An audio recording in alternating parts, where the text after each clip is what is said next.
Yo les bros, j'espère que vous allez bien. Vous vous doutez bien que dans mon cas, ça va nickel hein. On se retrouve donc aujourd'hui pour une petite analyse review à chaud de ce chapitre 984 qui à mon sens va encore beaucoup faire parler. Enfin bon, voyons ça dès à présent et un grand merci à Scantrad pour leur travail, c'est parti. On retrouve directement le duo frère et sœur Page One et Ulti qui se sont fait littéralement donc rouler dessus la semaine dernière hein, souvenez-vous-en. Luffy avait bien entamé Page One tandis qu'Ulti s'est fait one shot par Yamato, marquant la première apparition de la fille du fils de Kaido. Forcément ça aura touché la fierté d'Ulti qui est d'ailleurs quand même très rigolote, il faut le notifier. En tout cas malgré l'intensité de l'attaque, nos deux petits potes sont quand même bien facilement sur leurs pieds. Ils doivent cette endurance hors du commun à leurs Zoan, notamment les Zoan antiques, reconnus pour leur résistance et capacité de régénération exceptionnelle, hors norme. Bref, ce n'est pas ce qui empêche Page One de partir à la poursuite de Yamato et Luffy, et j'ai envie de dire, oh, putain, heureusement, parce que ça fait 3-4 chapitres que nous restons au pied de ces escaliers, ça commençait quand même à faire beaucoup.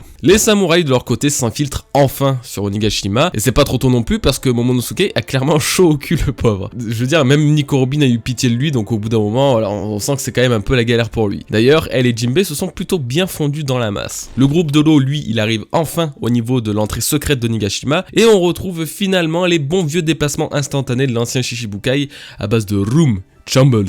Ah là là, vraiment un move iconique. Inuarashi lui s'en bat les reins des tours de passe-passe de l'eau et remarque plutôt la neige. Et oui, parce que de la neige tombe au niveau du nord de Onigashima, ce qui est plutôt étonnant puisqu'il n'y avait absolument pas de neige au niveau de l'entrée de cette île. Drôle de changement climatique du coup qui aura sans doute un lien sur les futures révélations liées à l'île elle-même. Trop de doutes sont énoncés depuis quelques temps à propos d'Onigashima et son origine.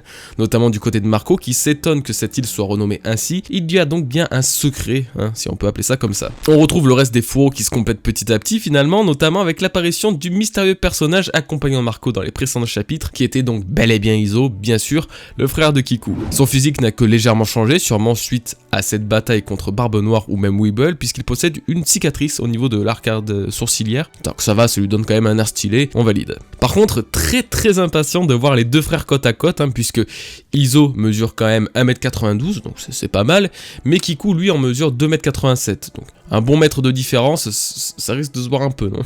D'ailleurs, plusieurs trucs à relever dans cette page, notamment Nekomamushi qui se voit attribuer un super... je sais pas, il a quoi à la place du bras en fait? C'est une arme à feu, un souffleur, je sais pas. Bon, en tout cas, Marco, lui, il semble avoir remarqué Perospero sur la mer et va tenter d'aller l'intercepter sûrement, espérant pour le fils aîné de Big Mom qu'il ne se fasse pas de retèche de Wano Kuni, ça ferait quand même aussi un peu redondant pour lui. On en vient donc à une partie qui m'aura bien fait frissonner, l'apparition de Kaido et de ses calamités. Ça y est, il s'apprête enfin à faire sa grosse annonce en lien avec Yamato pour, d'après ses mots, un nouvel Onigashima. Et là, très curieux une fois de plus de cette annonce, je persiste toujours, je pense qu'il s'agit d'un truc qui va déléguer à son fils, hein, entre guillemets, mais ça peut aussi être un truc bien plus gros lié à l'histoire profonde de One Piece. En tout cas, c'est un truc qui me hype depuis le tout premier jour et vraiment je suis hyper impatient de savoir ce qu'est réellement cette annonce. Je voudrais quand même une petite minute de silence parce que je m'enjaille un petit peu depuis tout à l'heure, mais je voulais faire une petite minute de silence pour Momonosuke, voilà, qui était là, suspendu, entouré de Kaido et de ses calamités. Repose en paix Momonosuke, ta perversité ne sera jamais oubliée. Par contre, faut dire que ce gamin qui se transformait en dragon rien qu'en voyant Doflamingo a désormais des balls assez grosses pour même pas réagir à côté des 4 plus grandes puissances des mers. Pas sûr que j'aurais réagi de la même façon que lui, donc quand même respect à toi mon petit pote. On arrive à la partie Luffy Yamato. Enfin, nous allons en apprendre un peu plus sur ce mystérieux personnage qui est venu sauver Luffy dans le dernier chapitre.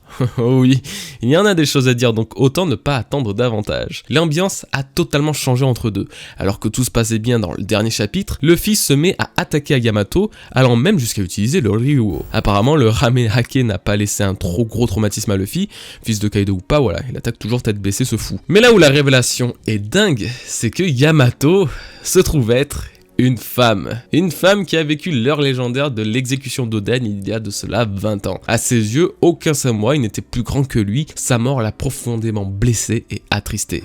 En se rendant à Kuri, elle y aurait trouvé le journal d'Oden, celui dans lequel il avait inscrit tous les moments importants de sa vie, et pas seulement puisque la fin du chapitre 967, aussi légendaire soit-elle, était dictée par les mots qu'Oden avait posés dans ce carnet. Yamato a donc possiblement toutes les informations nécessaires, et je dis bien toutes, pour aller sur l'Aftel, ou en tout cas peut savoir savoir ce qui se trouve réellement sur la dernière île grâce à ce carnet. Ce livre étant devenu sa bible, elle souhaite aujourd'hui perpétuer la volonté d'Oden en ouvrant ce pays, et Luffy est le seul pouvant mener à bien cette mission.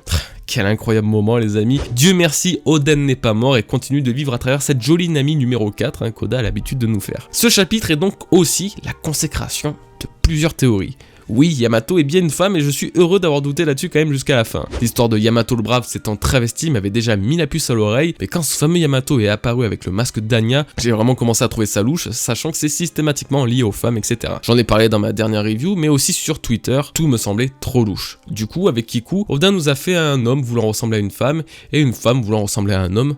Pas de jaloux. Ensuite, oui, Yamato a bien hérité de la volonté d'Oden. En apprenant son histoire et en découvrant ce personnage atypique, Yamato aura été charmé par ce samouraï de Wano Kuni. C'est toujours un moment émouvant de voir une volonté pareille traverser le temps et les époques. Ce sont les paroles de Barbe Blanche durant la guerre de Marineford qui me confirment cette idée de transmission de volonté. Comme il le disait, tout comme ceux qui portent la volonté de Roger, quelqu'un héritera un jour de la volonté d'Ace. Et c'est la même chose pour Oden finalement aujourd'hui, lui qui a bien précisé que son esprit survivra, il le savait et il avait raison. Yamato en a hérité. Exactement ce que je pensais et ça me conforte encore plus dans cette idée que les Kozuki, à l'image des autres possesseurs de volonté, sont des dits. D'ailleurs, même la petite note de fin de chapitre ira bien confirmer l'existence d'une volonté transmise. Oden vit encore les amis.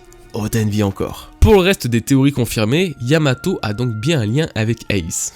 Tiens. Ouais, mais tu comprends, en japonais, Yamato et Otama, ça s'écrit pas pareil. Bah finalement, vous voyez, faut pas prendre tout acquis avec Oda. Donc, tout comme Tobi et Obito dans Naruto, qui est en réalité une seule et même personne, Yamato et Otama peuvent avoir un lien profond. En tout cas, elles en ont déjà un via la présence de Ace. Ce n'était pas ma théorie, mais c'était si bien vu. Le problème maintenant, c'est qu'on va avoir un Otama bis, puisque Yamato risque de ne pas savoir pour la mort d'Ace, chose que va donc lui annoncer Luffy. Alors, sauf si ça a été un sujet de discussion pendant les repas de famille de Kaido, ce qui est d'ailleurs hautement probable. Luffy aura donc peut-être pas spécialement besoin de lui annoncer quoi que ce soit, et tant mieux. J'ai hâte de connaître leur véritable relation en tout cas, et de savoir comment elle le connaît, et surtout pourquoi. Bon, d'un côté c'est bien beau de dire ouais j'avais raison, je vous l'avais dit, etc. Mais je me suis quand même trompé sur pas mal de trucs, notamment sur l'âge, vu que je pensais pas que Yamato était si âgée. Étant donné qu'elle semble déjà avoir à peu près 20 ans voire plus, et qu'il y a 20 ans elle était déjà présente à l'exécution d'Oden, elle doit avoir facilement plus de la quarantaine. Ensuite j'aurais eu tendance à penser qu'elle n'était peut-être pas encore vivante, ce qui était mon idée première sur la cause de la déprime de Kaido. En gros je pensais que ça venait de son gamin, oui,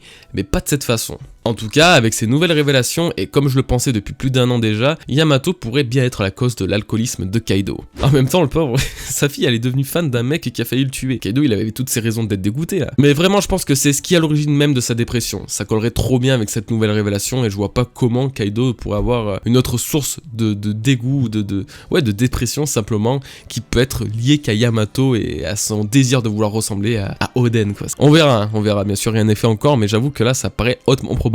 Du coup, je voulais revenir un peu sur certains aspects de Yamato, notamment celui du carnet d'Oden. Comme je disais, ce carnet a donc des choses vraiment importantes consignées à l'intérieur sur la véritable histoire de One Piece finalement. Imaginez à quel point on a eu l'impression de découvrir la fin de l'œuvre après avoir lu le chapitre 967.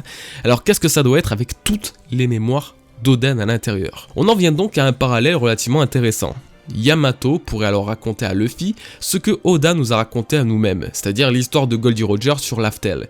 Et quand je parle d'histoire, c'est surtout sa réaction finale après avoir lu la fameuse histoire de Joy Boy. Concernant le parallèle, ça nous ramène à presque 500 chapitres plus tôt précisément, quand Usopp a demandé à Rayleigh ce qu'ils ont trouvé sur la dernière île avant d'être immédiatement interrompu par Luffy, parce que s'il le savait maintenant, l'aventure ne vaudrait plus la peine d'être vécue et ça servirait à rien. Cette histoire donnant donc de précieuses informations, je ne suis pas sûr que Luffy aurait changé de mentalité, au point de vouloir l'entendre ou la comprendre. Donc je sais pas si un jour on aura le véritable contenu de ce carnet, mais il est sûr qu'il a encore énormément à dévoiler sur tout ce monde. Et justement, depuis plusieurs années, le carnet de bord de Goldie Roger était attendu et théorisé comme étant la chose pouvant aider Luffy à atteindre Laftel. Donc est-ce que ça sera le cas pour le carnet d'Oden? Sans dévoiler réellement les secrets du monde, juste l'itinéraire ou les tips et astuces, appelons ça comme ça, pour se rendre sur la dernière île, pourrait donc être inscrite dans ce carnet et dans les Mugiwara dans leur voyage. Après ça serait peut-être un peu triché, donc pas vraiment sûr que Luffy soit partant pour cette option, mais le carnet d'Oden va sans doute avoir un autre rôle qu'autour de Yamato. c'est même quasi obligatoire. Bon, pour conclure la partie Yamato, j'espère juste que la communauté parviendra à connecter deux neurones, sans forcément faire un drama sur le fait que ce soit un mec, une meuf, ou peu importe. Je veux dire, de base, on est dans le théâtre japonais, dans Wano Kuni, ce même théâtre qui à l'époque voyait les hommes se déguiser en femmes, et j'en passe. Le travestissement, pour une raison vitale ou non, existe depuis la nuit des temps, dans les mythes et histoires les plus légendaires et en fait les plus grands héros de notre époque. Que l'on trouve ça redondant dans One Piece est une chose parfaitement normale, parce que j'avoue qu'Oda aurait pu peut-être faire l'effort de ne pas nous faire deux fois le même scénario entre Kiku et Yamato, sans oublier Kuna qui voulait aussi devenir un homme, ou Ivankov, enfin bref. Les affinités de l'histoire à Yamato, c'est juste que c'est trop cool en fait. Une nouvelle femme badass que l'on a kiffé durant sa première apparition, sans que son physique en plus ne rentre en compte, je trouve ça bien quand même, non? Tout le monde se plaint facilement du fanservice dans les mangas, alors pour une fois que c'est pas introduit comme tel, faut aussi se réjouir je pense. Yamato est stylée, Yamato est puissante, Yamato a une bonne histoire à nous raconter, elle va avoir une place importante durant la guerre, et sera sans doute à l'origine de nombreuses autres révélations qui retournera toute la communauté. Donc bref, tout ça pour dire, vive One Piece et vive Yamato. C'est donc la fin de cette review les bros, j'espère que vous l'aurez kiffé autant que j'ai personnellement kiffé ce magnifique chapitre. C'est long, on va pas se le cacher, mais Onigashima devient de plus en plus intéressant à chaque chapitre et signe aussi pour de plus grandes révélations de semaine en semaine. Comme d'habitude, on se donne rendez-vous la semaine prochaine puisqu'il y a une pause malheureusement, la prochaine vidéo sera donc vendredi. N'hésitez pas en attendant à me rejoindre sur Twitter, je poste beaucoup dessus, ainsi que sur mon Discord, tous les liens sont en description. Si la vidéo vous plaît ou même si la chaîne vous plaît, n'hésitez pas à vous abonner non plus. En tout cas, en attendant, portez-vous bien les petits potes, passez un bon week-end et peace.